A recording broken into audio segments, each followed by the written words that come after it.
So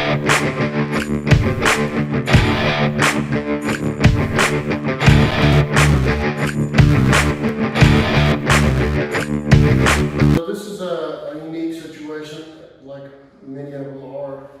This garage that was turned into a painting place to make paintings. Been sitting here long enough, but the roof is sagged, and we were trying to figure out why. In doing that, checking on things, the end walls are level, but here we're about 3/4 of an inch in 4 foot, so on 8 foot we're about 1.5 inches. And that's the same on that side also. So the middle is leaning out, causing the roof to come down. And it's been doing this for a long time, so we're going to try to extend the cable from one side to the other, drill through the plate, and then put a piece of steel up, and then tighten up the cable. At the same time, we're going to be jacking up on the rafters to encourage it to squeeze back up, and then up. We're going to try that anyway. So that's what we're up to today. We're also going to take this ceiling fan down and the wood, see what's going on. We're going to pan up there. We got looks like a leak at the top. So we're going to take care of that. I'll show you when we get the wood down with a string line how much we got to go up. You can see it better on the outside, but I'm not going to climb on the wrinkles yet. We're going to figure out if that's an old leak or recent. And that's what we're doing today. Well, now we brought an expert that kills the termites for a living and other bugs, and he sprays and all that stuff. He said that usually termites don't go up that high. So we need to take off 2 foot all the way around, which here's a sign of termites. That's their poop that they make tunnels with. So I'll have to wash my hands before I eat. And we're gonna cut the drywall at 2 foot and then follow that damaged 2x as far as it goes, which obviously it's gonna go a bunch up there. So here we go, tearing out the drywall. And I've been using the circular blade on the oscillating saw, and it allows me to just cut a lot faster. Sometimes I score it with a razor knife first and then go around. Okay. So now this little project, which was kind of complex in itself, has turned into a bigger project, and that's why a lot of times I don't want to tell people, do you know exactly what day you're going to be there? Because we end up on a situation like this where the termites are coming up the wall and then going up into the ceiling. So we're going to try to open this up so it'll be drier, and that way they'll not have the atmosphere that they want to live in. And then we're going to have a guy come in and spray, and that should take care of that. Then we'll have to put in what would we think to keep this place together, and then pull the walls up and raise the ceiling up, all those things. So you'll be along for the journey. We'll see you along the way. So we took all the drywall off to find out where the termites have been, and guess what? This probably won't support the house. And they go on up, so we're gonna have to tear the drywall off in this area for sure. And then over there and over here. Might as well go ahead and take all the drywall off as to leaving it. See, if you pan around there, you can see all the damage that we've had to uncover already. So we're gonna, it's gotta get worse before it gets better sometimes. We'll go a little further. Hi, guess what? They made it up through the rafters up here in the plastic, and you can see where they traveled up. And I guess they're living inside the insulation too on both sides. So I guess we're taking the insulation out to take a look at the wood. We'll show you what it looks like then. You missed out all the fun though.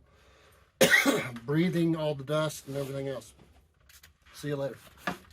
A whole 8 hours has passed by of us working, so I'd probably have to get you guys caught up. I'm sorry if I didn't take you through the whole thing. We have had the owner come by several times and discuss things and watch us work and everything. So we weren't able to do the videos. But now, we took all the insulation and plastic off the walls and the ceilings, and maybe he can pan around. And it's not as bad as we were worried that it would be, but it has a lot of damage in this area. And whenever I went up on the roof to check, there was a loud pop over here. And so that, we'll probably have to do something to stiffen that up. So we hauled all that off to the dump. You did not have to be with us to do that. And then brought the trailer and unloaded the trailer and then came back over here. And what we did was what we originally were going to do to try to make the place better is do a jack, a 20-ton jack on top of a 4x4, pushing into that beam until we get it level across the top. And that's what we've done. Then, what we intended to do is put a cable from one side to the other to keep it from spreading, okay?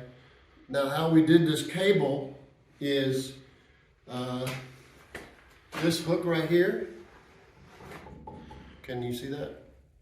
It goes through, we drilled a hole through this double plate, and it has threads on the other side, and we put the nut on the very end of that hook with a washer, and it's set on a piece of angle iron. Let's go outside and look at it. So we drilled holes and put 3-inch screws to hold it in place after we put it over. We drilled a hole in this, and then we were able to tighten it down. First we hooked up our cable to it, but both sides were able to tighten it down and pull the walls closer. So we're within a 1/4 inch, maybe even less than that. Let me show you how we did the cable. So we did one end, put that cable clamp on, and then another one. And then we went to the other side, pull it as tight as we can by hand, and put the cable clamp, and then another one. Right here. And then we went to the outside and tightened those bolts until we got it where we wanted it. Of course, it helps having that jack in the middle. So this is really, really tight.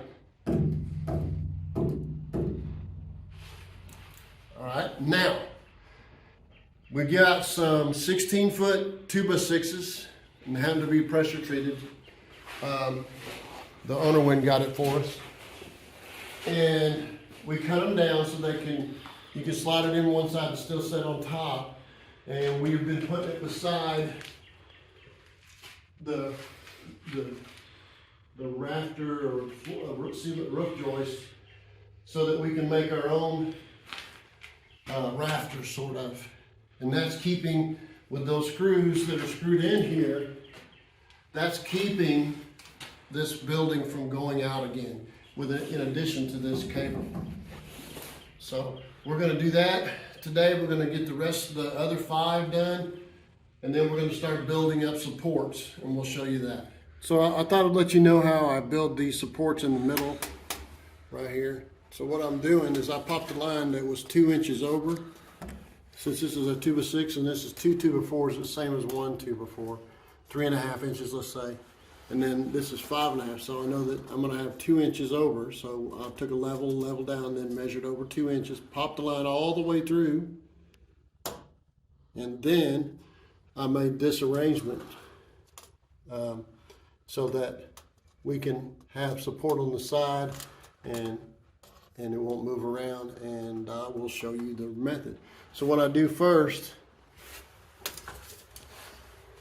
is I measure to the bottom of that and on top of this, and it shows 19.25 tight, so I'll make it 19.125. Come with me and I'll show you how I mark and cut that.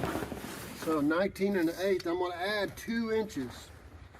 So that would be 21.125. All right, then I'm gonna mark 2 inches, which you can do this with a speed square. 2 inches here and 2 inches here. So that's my notch. All right, here we go. I'm gonna show you how I cut it.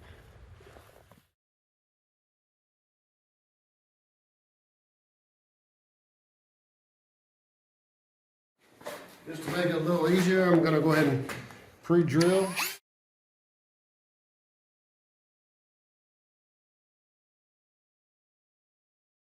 All right, now we're gonna put it up.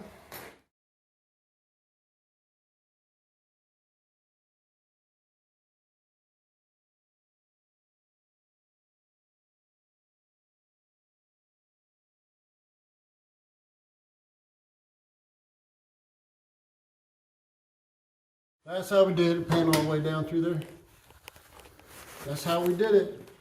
Now I'm going to show you the next braces that we're going to put, and you can do that too. All right, so what I've done is measured over 48 inches or 4 foot, and then measured up to the rafter or the roof joist, and it came to 13 inches, and then I angled, drilled a couple holes, and then 4 holes right here, and we screwed it off to that up there, and then to the support here. And I'm going to do the last one.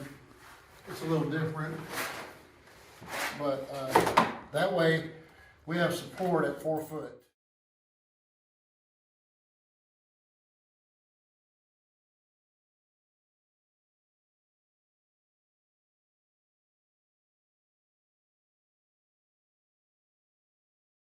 All right, we should be pretty strong, but we're going to do one more run with the 2x6 turned on edge and fasten to these up here.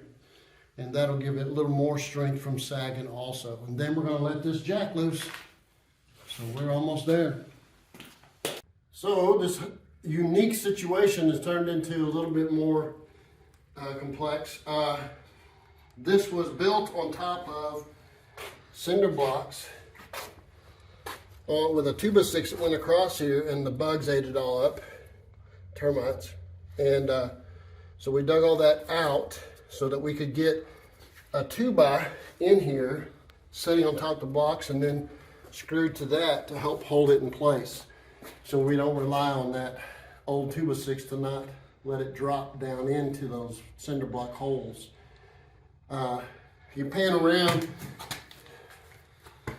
we put the light in over there, and all the rafters are done, electrical's added, and we're going to put a couple screens in. I guess we're going to put the garage door in, and we'll take you along with that.